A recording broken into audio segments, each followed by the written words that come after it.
A major shakeup coming to Congress as the one-time third most prominent Republican in the House as recently as 2021 loses her primary in Wyoming. Liz Cheney is out. Harriet Hageman advances to the general election. For more on this, let's welcome in New York Congresswoman Claudia Tenney. Congresswoman, welcome back. Great to have you. Good to see you. Great to be on. Busy morning. Just want to get your reaction to the news coming out of Wyoming. Is this bigger than Eric Cantor? He lost. He was House Majority Leader. Lost in South Carolina back in 2014. Is this bigger than that? Liz Cheney losing by 40 points in Wyoming. I would say yes. And it wasn't surprised. All the polling showed that Liz was going to continue to double down on her fake "I'm a constitutionalist" type of mantra. And look, everyone who watches the J6 show trials that Liz Cheney is helping to orchestrate with the Democrats can see right through the fact that we have a country that's founded on the Bill of Rights. And the Bill of Rights were essential to the Constitution. As a New Yorker, our founders, and particularly those in New York, didn't even want to have the federal government take over until we had a Bill of Rights to protect us from authoritarian government. We're seeing authoritarian government right now with the Democrats, and Liz Cheney joined right in with them, along with Adam Kinzinger, and claims she's the champion of the Constitution. Well, this isn't self-governance. This is a Soviet-style show trial. It's unfair. Even if you don't like President Trump, and clearly Liz has late-stage Trump derangement syndrome, which is incurable. Apparently it's incurable. So right now she's talking about the constitutionalist and comparing herself to Lincoln, whose mission was to preserve self-governance. The opposite of authoritarianism. Yeah, it's incredible, but really, really epic loss for Liz Cheney. Yeah, her concession speech was definitely very interesting. Congresswoman, I do want to talk about this month does mark 1 year since our failed withdrawal from Afghanistan. How has that affected America's standing in the world over the last year? And do you think there will be any accountability? Yeah, unfortunately, we're not going to see that until the Republicans take over the House. I know my ranking member, McCall, on the Republican side, put forth an excellent report showing the failures of what happened in Afghanistan. And Biden continues to say, too bad, I'm not sorry, I'm not going to apologize.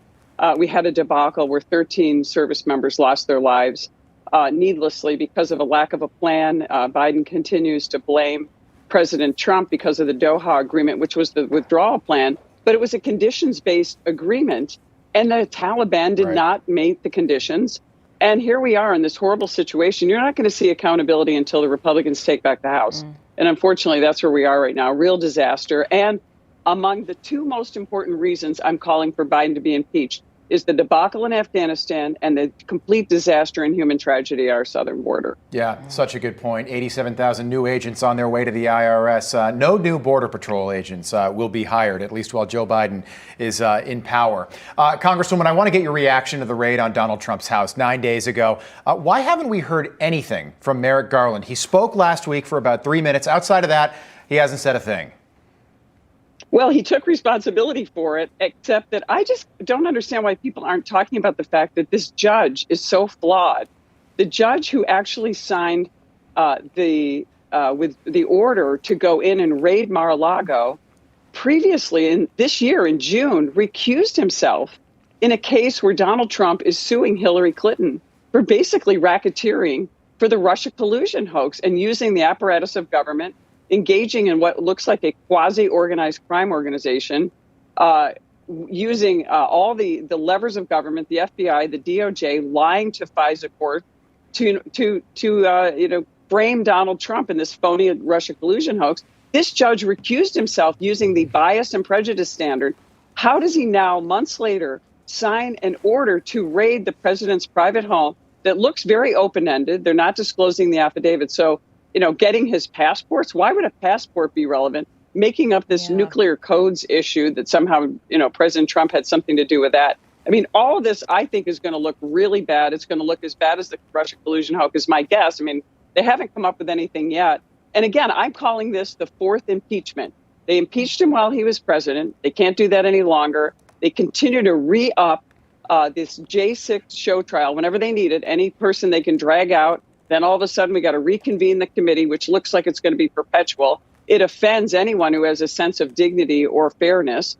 And then now they're going to use this raid and trump up something, no pun intended, some kind of charge against Donald Trump again, because this is all they can do. Yeah, they say it's going to take months for this investigation, pretty close to the midterms, so we'll see what happens.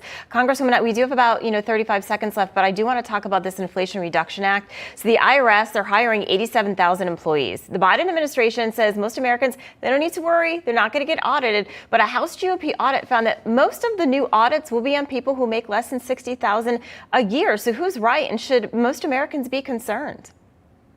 Yeah, certainly. It wasn't only a House GOP audit. That makes it sound like it may be politically biased.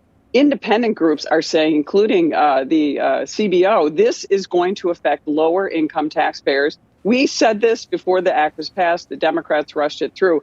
Look, I met a bunch of young people this weekend at a great parade out in Wyoming County. I was campaigning in Wyoming County, New York, while Liz Cheney was losing in the state of Wyoming. Right, she doesn't go to Wyoming. She was there to deliver a concession speech. That's it. Yeah. We want mean tweets and $1.89 gas. That's what these young FFA kids said to me. And look, this is impacting everyone in America, particularly rural upstate New York. Yeah. So thanks to those great FFA kids for giving me that great tweet. Great point. And by the way, the whole thing about small businesses and lower income individuals being targeted, the IRS targets them because they can't hire high-powered lawyers to fight back. Right. That's the way it's always been. That's the way it'll continue to be. Exactly. Yeah. Exactly. Congresswoman, good seeing you. Thank you. Thank you. Thank you. Our job is to protect those people. Absolutely.